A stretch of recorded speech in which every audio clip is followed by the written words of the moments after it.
السلام عليكم ورحمة الله وبركاته. نحمده ونصلي على رسوله الكريم، أما بعد. قال الله سبحانه وتعالى في القرآن العظيم والفرقان المجيد بعد أعوذ بالله من الشيطان الرجيم بفضل بسم الله الرحمن الرحيم. يا أيها الذين آمنوا إذا نودي للصلاة من يوم الجمعة فاسعوا إلى ذكر الله وذروا البيع. صدق الله العليم. وقال نبينا محمد صلى الله عليه وسلم في حديثه الشريف: أقصر عليه الصلاة. وقال أيضا رسول الله صلى الله عليه وسلم: الجمعة إلى الجمعة كفارة لما بينهما. أو كما قال عليه الصلاة والسلام. புகழ் அனைத்தும் எல்லாம் வல்ல அல்லாஹ் ஜல்ல ஷானஹு வ தஆலா ஒருவனுக்கு உரித்தாகட்டும். ஸலாத்தும் ஸலாமும் நம் உயிரின் மேலான அருமை நாயகம் முஹம்மது ரசூலுல்லாஹ் ஸல்லல்லாஹு அலைஹி வஸல்லம் அவர்கள் மீதும் அவர்களின் நற்பாக்கியம் நிறைந்த உம்மத்தாரான நம் அனைவரின் மீதும் அல்லாஹ்வின் அன்பும் பேரருளும் என்றென்றும் நிறைவாக உண்டாகட்டுமாக. ஆமீன். கண்ணியமிக்க அல்லாஹ்வின் நல்லடியார்களே, பெரியவர்களே, அல்லாஹ்வுடைய மாபெரும் கிருபையால் புனிதமிக்க ஜமாத்துல் அவல் மாதத்திலே நாம் எல்லாம் இருக்கிறோம். இறைநேசர்கள், வலிமார்கள், அல்லாஹ்வோடு தொடர்புடையவர்கள், சிறப்பிற்குரிய இந்த மாதத்தில் சில மகான்கள் எல்லாம் வாழ்ந்து மறைந்த தினமாக இருக்கிறது. அல்லாஹ் வலிமார்களுடைய சுரூபத்தை நமக்கு ஏற்படுத்தி தருவானாக. சென்ற வாரம் தொழுகையை குறித்து நாம் பார்த்தோம்.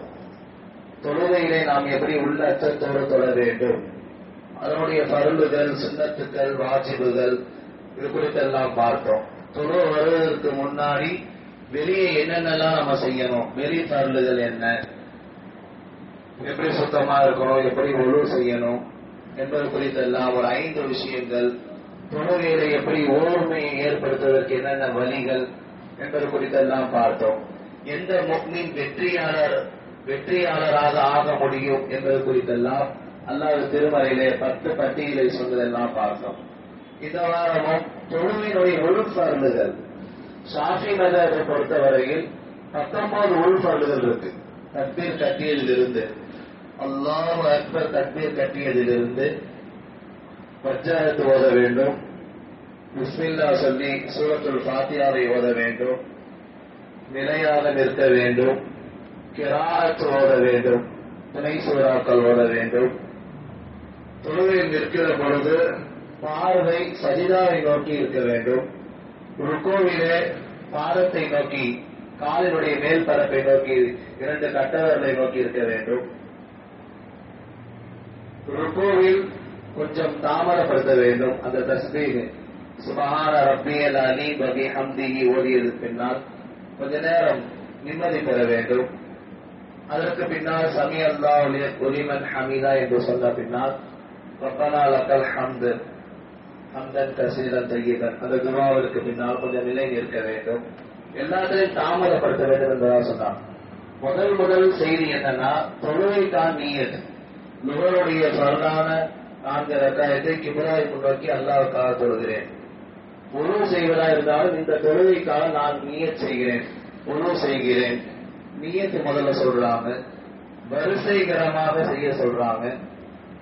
நிலையாக இருக்கட்டும், ருக்குவாக இருக்கட்டும், சுஜூதாக இருக்கட்டும், 2 சுஜூதுக்கு மத்தியில் இருக்கிற அந்த சிறு இருப்பு, ஜல்சா என்று சொல்லப்படக்கூடிய அந்த இருப்பில் தாமதித்தல், திக்ருகளை அந்தந்த தஸ்பீஹ் சுப்ஹான சஜிதாவில சுப்ஹான ரப்பியல் அலா வ பிஹம்திஹி 3 தடவை ஓதுவது, அத்தயாத்துல் முபாரகாத்து ஸலவாத்து அத்தயாத்து ஓதுவது, தரூதே இப்ராஹிம், அதற்கு பின்னால் துவா மஹ்சூரா.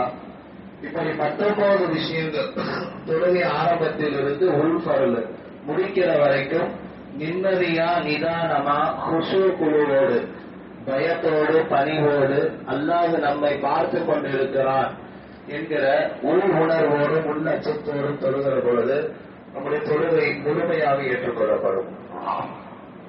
அதிலும் ஆக சிறந்த ஜுமாவுடைய தினத்திலே இருக்கிறோம். ஜுமாவுடைய ஒழுக்கங்கள், ஜுமாவுக்கு எப்படி நாம் தயாராகி வர வேண்டும், அந்த நாளினுடைய சிறப்பு என்ன, மகிமை என்ன, குர்ஆன் அல்லாஹ் என்ன சொல்றான், அதனால பெருமானார் ஸல்லல்லாஹு அலைஹி வஸல்லம் ஹதீஸ் நமக்கு எப்படி வழிகாட்டுறாங்க, இதெல்லாம் கொஞ்சம் யோசித்து பார்க்கணும். அல்லாஹ் நமக்கு கொடுத்த 2 பெருநாட்கள், ஈதுல் ஃபித்ர், ஈதுல் அல்ஹா. ஒன்று ஈகை பெருநாள், இன்னொன்று தியாக திருநாள். இந்த 2 பெருநாளை விட வாரத்தில் இருக்கிற அந்த ஜுமாவுடைய தினம் இருக்கிறது, அது சையதுல் ஐயாம், வார நாட்களில் தலையான நாள். எனவே அந்த ஜும்மா தினத்திற்கு நிறைய சிறப்புகள் இருக்கு. யா அய்யுஹல்லதீன ஆமனூ இதா நூதிய லிஸ்ஸலாத்தி மின் யௌமில் ஜும்ஆ. ஜும்மா தினத்தன்று உங்களுக்கு அழைப்பு விடுக்கப்பட்டால், பாங்கு சொல்லப்பட்டால், நீங்க தொழுகை பக்கம் விரைந்து வாருங்கள், உங்களுடைய வியாபாரத்தை நிறுத்தி விடுங்கள் என்பதா அல்லாஹ் குர்ஆனிலே சொல்லி காண்பிக்கிறார். இன்னைக்கு பாங்கு சொல்லும் போது அவர் வியாபாரமே பண்ணிக்கிட்டு இருப்பாரு. அப்போ நீங்க சீக்கிரமா ரெடியாகி அந்த பரலான சுன்னத்தான குறிப்புகள் எல்லாம் நிறைவேற்றி முன்னாடியே பயான்ல உட்கார்றது, அல்லது சில தஸ்பீஹ் நஃபில் தொழுகைகள், நஃபிலான வணக்கங்கள், திக்ர் துஆக்கள், முன்னாடியே வரவர்களுடைய சிறப்புகள் நிறைய ஹதீஸ்ல அல்லாஹ் பெருமானார் ஸல்லல்லாஹு அலைஹி வஸல்லம் சொல்லி தரார். ஒரு வீட்டிலே ஒழுவு செய்து விட்டு முதலாவதாக பள்ளிக்கு வந்து விடுகிறார். வந்து முதல் சஃபிலே இமாமுக்கு அருகாமையில் உட்காருகிறார். இமாமுடைய பயானை கேட்கிறார். தொழுகையில் பரிபூர்ணமாக இருக்கிறார். அவருக்கு 1 வருடம் நோன்பு வைத்த நன்மை கிடைக்கும் என்பதாக அதனால பெருமானார் ஸல்லல்லாஹு அலைஹி வஸல்லம் சொல்றாங்க. இன்னைக்கு நம்ம வர்றது கடைசியில் தான் வரோம். இமாம் குத்துபால மெம்பர்ல ஏறும்போது எல்லாம் கடைசியில தான் வருகிறோம். இது மிகப்பெரிய ஒரு மன வருத்தம். சீக்கிரமா நம்ம வரணும். அமல்கள் விஷயத்தில், விவாதத்துகள் விஷயத்தில் போட்டி போட்டு முந்தரும். வசாரியு இரா மகுசீரா, குர்ஆன் அல்லாஹ் வேறொரு இடத்துல சொல்றான், பாவம் மன்னிப்பு தேடும் விஷயத்தில் போட்டி போட்டு நீங்க முந்துங்க. வசாபிகுல் கைராத், வசாரியு ஃபில் கைராத், நன்மை செய்யும் விஷயத்தில் போட்டி போட்டு நீங்க ஒருவருக்கொருவர் முந்துங்க என்பதை அல்லாஹ் திருமறையில சொல்றான். இன்னைக்கு அமல்கள் விஷயத்துல ரொம்ப நம்ம பின்தங்கி இருக்கிறோம். முதலாவதாக ஜும்மாக்கு வருவதற்கு ஒட்டகம் குர்பானி கொடுத்த நன்மை. பக்ரீத் தினத்துல ஈதுல் அல்ஹால நம்ம ஒரு மாட்டை அறுத்து, மாட்டுல 7 பங்கு, ஒரு ஆட்டை அறுத்து குர்பானி கொடுப்பது ஸல்லல்லாஹு அலைஹி வஸல்லம் மிகப்பெரிய ஒரு சுன்னத். அல்லாஹ்வுடைய கட்டளை நம்ம செஞ்சுக்கிட்டு இருக்கோம். ஒரு ஆடு வாங்க யோசிக்கிறோம், ஒரு மாட்டுல பங்கு சேர்றதுக்கு யோசிக்கிறோம். ஆனா ஜும்மா தினத்தன்று ஒரு முதலாம் நபராக வருகிறார் பள்ளிக்கு, அவருக்கு ஒட்டகம் குர்பானி கொடுத்த நன்மை என்பதாக அதனால பெருமானார் ஸல்லல்லாஹு அலைஹி வஸல்லம் சொல்றான். அதனாலதான் நம்முடைய முன்னோர்கள் பெரியவங்க கொஞ்சம் முன்னாடியே வந்துடுவாங்க. எப்பயுமே அந்த நன்மை அவங்க தான் அடைஞ்சிக்கிறாங்க. இன்னைக்கு கடைசியில வரவங்களுக்கு முட்டை கூட கிடைக்கிறது. கடைசி தரஜா என்னங்க, கடைசியா யார் வராங்களோ அவங்களுக்கு முட்டை கிடைக்கும் என்பதாக சொல்லப்படுறான். அந்த முட்டையும் கிடைக்கிறது இல்லை. ஏன்னா மலக்குமார்கள் ஆரம்பத்திலிருந்து கடைசி வரைக்கும் வாசல்ல அந்த சோலையை, அந்த கேட்டு பகுதியை எடுத்துக்கொண்டு எழுதி கொண்டே இருப்பார்கள். யார் முதலாவது வரா, யார் 2வது வரா, யார் 3வது வரா, யார் கடைசி வரா. இமாம் குத்துபா மெம்பர்ல ஏறுகிற பொழுது அந்த ஓரச்சுவடியை சுருட்டிக் கொண்டு அவர்களும் நம்மோடு அமர்ந்து கொள்வார்கள். இதுல என்ன ஒரு விஷயம்னா, கடைசியா வரவங்களுக்கு எந்த நன்மையும் இல்லை, அவருக்கும் ஜும்மாக்கும் எந்த சம்பந்தமும் இல்லைன்னு அர்த்தம். இன்னைக்கு நிறைய பேர் அந்த லிஸ்ட்ல தான் இருக்காங்க. அல்லாஹ் காப்பாற்றணும். ஆரம்பத்திலிருந்து கடைசி வரைக்கும் இருக்கிறவருக்கு தான் அந்த முழு நன்மையும் கிடைக்கிறது. குத்துபா இமாம் மெம்பர்ல ஏறுகிற பொழுது வரவங்களுக்கு எந்த சவாலும் இல்லை என்பதாக இருக்கிறது. அல்லாஹ் அந்த நசீபு கெட்ட ஒரு லிஸ்டில் இருந்து அல்லாஹ் நம்மை பாதுகாப்பானா. ஏன்னா இந்த அமர்வு விஷயத்துல கொஞ்சம் ஆர்வம் வரணும், இபாதத் விஷயத்துல கொஞ்சம் ஆர்வம் வரணும். அபூபக்கர் ரலியல்லாஹு அன்ஹு சஹூர் கோயில ஸல்லல்லாஹு அலைஹி வஸல்லம் கூட இருப்பாங்க. உமர் ரலியல்லாஹு நிறைய அமல் செஞ்சு நிறைய நன்மை சேர்த்து வச்சிருக்கிறாங்க. உலகத்திலே அதிகமா அமல் செஞ்ச உமர் ரலியல்லாஹு என்பதாக சொல்லப்படுது. நீங்க சஹூர் கோயில ஸல்லல்லாஹு அலைஹி வஸல்லம் கூட 3 நாள் இருந்தீங்க, அந்த ஒரு நாள் மட்டும் எனக்கு தர முடியுமா, என்னுடைய எல்லா நன்மையும் உங்களுக்கு தரேன். அப்போ இருக்கிற அமல்கள் விஷயத்துல ஒரு சுப்ஹானல்லாஹ், ஒரு அஸ்தக்ஃபிருல்லாஹ், என்னென்ன திக்ருகள் இபாதத்துக்கு அதை முந்தணும், போட்டி போடணும், தௌபா செய்யறத முந்தணும், சதக்கா தான தர்மம் செய்யறதுல முந்தணும் என்றுதான் மார்க்கத்தில் சொல்லப்படுது. ஜும்மா தினத்திற்கு நிறைய கண்ணியம் இருக்கு. ஆதம் அலைஹிஸ்ஸலாம் அவர்கள் பிறந்தது, இந்த மண்ணில் வந்தது, சொர்க்கத்திற்கு போனது, ஏகப்பட்ட சிறப்புகளை அண்ணலம் பெருமானார் ஸல்லல்லாஹு அலைஹி வஸல்லம் ஹதீஸ் சொல்லி காட்டுறான். ஆனா நம்ம என்ன பண்றோம், அவசர அவசரமா ஒழு செஞ்சுட்டு முன்னாடி சஃபலா இருக்கும், எல்லாத்தையும் தள்ளி விட்டுட்டு முன்னாடி வரும். அந்த மாதிரி வரக்கூடாது. ஜும்மா தினத்தன்று குத்துபா உலக பேசக்கூடாதுன்னு இருக்கு. ஒருத்தர் 2 பேர் பேசிக்கிட்டு இருக்காங்க, ஒருத்தர் பார்த்து நீங்க பேசாதீங்கன்னு சொன்னா அவருடைய தொழுகையும் போயிடும், அவருடைய சவாவும் போயிடும். 2 பேர் பேசிட்டு இருக்கவங்களுக்கு எந்த நன்மையும் இல்லை. பேசாதீங்கன்னு சொல்றாரு பாத்தீங்களா, அவருக்கும் ஒண்ணும் இல்லை என்பதாக அதனால பெருமானார் ஸல்லல்லாஹு அலைஹி வஸல்லம் சொல்றான், ஒருத்தருடைய தோள்பட்டை தாண்டி முன்னாடி வந்து நீங்க உட்காராதீங்க, தள்ளி விட்டு 2 பேர் விலக்கி விட்டு வந்து உட்காராதீங்க, ஜும்மா தினத்தன்று குத்துபா வருகிற பொழுது தாயை நோண்டாதீங்க. இப்படி நிறைய செய்திகள் ஹதீஸ்ல சொல்லப்படுது. இன்னைக்கு அழகா நம்ம செஞ்சுக்கிட்டு இருக்கோம். அல்லாஹ் காப்பாற்ற வேண்டும், முன்னாடி வர வேண்டும், முதல் சப்பிலே அமர வேண்டும், இமாம் குத்துபா ஓதுகிறதை அவர்கள் பயான் செய்கிறதை கேட்டு 4 விஷயங்கள் நாம் கற்றுக்கொண்டு நம்முடைய இபாதத்துகளை, தக்வாக்களை, இறை எச்சத்தை நாம் மெருகூட்டிக் கொள்ள வேண்டும். முதல்ல அண்ணன் பெருமானார் ஸல்லல்லாஹு அலைஹி வஸல்லம் காலத்தில் எப்படி இருந்துச்சு என்று சொன்னால், முதல்ல தொழுகை வச்சிருவாங்க, குத்துபா ஓதி தொழுகை வச்சிருவாங்க, அப்புறம் பயான் இருந்துச்சு. அப்படி ஒரு காலகட்டம் அன்றைய காலத்துல இருந்துச்சு. அப்படி யாராவது வியாபார கூட்டம் டஃப் அடிச்சுட்டு வந்தாங்கன்னா எல்லாம் எந்திச்சு ஓடிடுவாங்க. நாயகம் ஸல்லல்லாஹு அலைஹி வஸல்லம் அவங்க பயான் பேசிட்டு இருக்கும் போது ஏதாவது வியாபார கூட்டம் வருமா, சில பேர் எந்திச்சு போய் பார்ப்பாங்களாம். அப்போ அல்லாஹ் ரப்பல் ஆலமீன் எச்சரிக்கை செய்கிறான். 12 பேரு அந்த மஜ்லிஸ்ல உட்கார்ந்து கேட்கிறாங்க, ஜும்மா தினத்தன்று தொழுகை குத்துபா முடிந்த பின்னால், குத்துபா தொழுகை முடிந்த பின்னால் அதனால பெருமானார் ஸல்லல்லாஹு அலைஹி வஸல்லம் சில உபதேசங்கள் பண்றாங்க. அப்போ ஒரு வியாபார கூட்டம் வருகிற பிறகு சில பேர் எந்திச்சு போயிட்டாங்க, 12 பேர் மட்டும் உட்கார்ந்துருந்தாங்க. யாருமே உட்காரவில்லை என்று சொன்னால், ஏன்னா ஈரோட சர்தார் நம் உயிரை விட மேலான அதனால பெருமானார் ஸல்லல்லாஹு அலைஹி வஸல்லம் குத்துபா நிகழ்த்திட்டு இருக்காங்க, பயான் சொல்லிக்கிட்டு இருக்காங்க. இப்போ ஒரு வியாபார கூட தப்பா நீங்க எந்திச்சு போய் பாத்தீங்கன்னா அது என்ன ஒரு கண்ணியம், என்ன ஒரு ஒழுக்கக்கேடு. அப்ப எந்திச்சு போய் பார்க்கலாமா? அந்த 12 பேரும் இல்லை என்று சொன்னால் நான் அப்படியே அந்த ஊரே எரிச்சிருவேன் என்பதாக, ஊரையே நரகக்குடியாக ஆக்கின என்பதாக பெருமானார் ஸல்லல்லாஹு அலைஹி வஸல்லம் சொன்னதை ஹதீஸ் அல்லாஹ் தஆலா சொன்ன நம்ம பார்க்கிறோம். அப்ப என்ன சொல்றாங்கன்னா, ஜும்மா நாள்ல நீங்க குடிங்க, வாஜிபான சுன்னத்தான குடியில குளிச்சுட்டு சுருமா அத்தர்லாம் போட்டு உங்கள்கிட்ட இருக்கிற உயர்ந்த ஆடைகளை அணிந்து வீட்டிலிருந்து ஒழு செய்து விட்டு நீங்க நல்ல முறையில பள்ளிவாசலுக்கு முதலாவது நபராய் அல்லது 2வது நபராய் அந்த பட்டியல்ல ஒட்டகம், மாடு, ஆடு, கோழி, முட்டை இப்படி 5-6 விஷயங்கள் ஹதீஸ்ல சொல்லப்படுது. அதுக்குள்ளேயே நம்ம வந்து அந்த நன்மையை பெற்றுக்கொள்ள வேண்டும் என்பதை அதனால பெருமானார் ஸல்லல்லாஹு அலைஹி வஸல்லம் சொல்றான். ஆனா நம்ம குத்துபா நிகழ்ச்சி முடிகிற போது சில பேர்லாம் வருவான், எல்லாம் காப்பாற்ற வேண்டும், இதெல்லாம் நம்ம விளங்கணும். மார்க்கத்துல எல்லா விஷயங்களும் நம்ம சொல்லி தருகிறாங்க. அதனால பெருமானார் ஸல்லல்லாஹு அலைஹி வஸல்லம் அதை எடுத்து நம்ம நடைமுறைப்படுத்துறது விரும்புறது இல்லை. ஆனா அதுலதான் சவாப் இருக்கு, அல்லாஹ்வுடைய பொருத்தம் இருக்கு, ஜன்னத் இருக்கு, சொர்க்கம் இருக்கிறது. இன்னைக்கு வியாபாரம் நம்ம சர்வசாதாரணமா செய்யறோம். ஜும்மா தினத்தன்று நீங்க வெளிநாடுகளில் சவுதி அரேபியாலாம் பாருங்க, இந்த பாங்கு சொன்னோட ஒரு வண்டி எடுத்துட்டு போய் தலை கூட்டுறாங்கன்னு பார்ப்பாங்க, இல்லைன்னா சீல் வச்சிருவாங்க. அப்படிலாம் சில சட்டத்திட்டங்கள்லாம் இருக்கு அரபிய தேசத்துல. அந்த மாதிரி இங்க இல்ல. நம்ம கரெக்டா வந்துடணும். ஏன்னா எல்லாம் வியாபாரத்தை விட்டுட்டு நீ தொழுகைக்கு வா. ஏன்னா இது பெருநாள், 2 பெருநாட்களை விட சிறந்த ஒரு பெருநாள் வந்து நம்ம ஜும்மாவுடைய நாள்.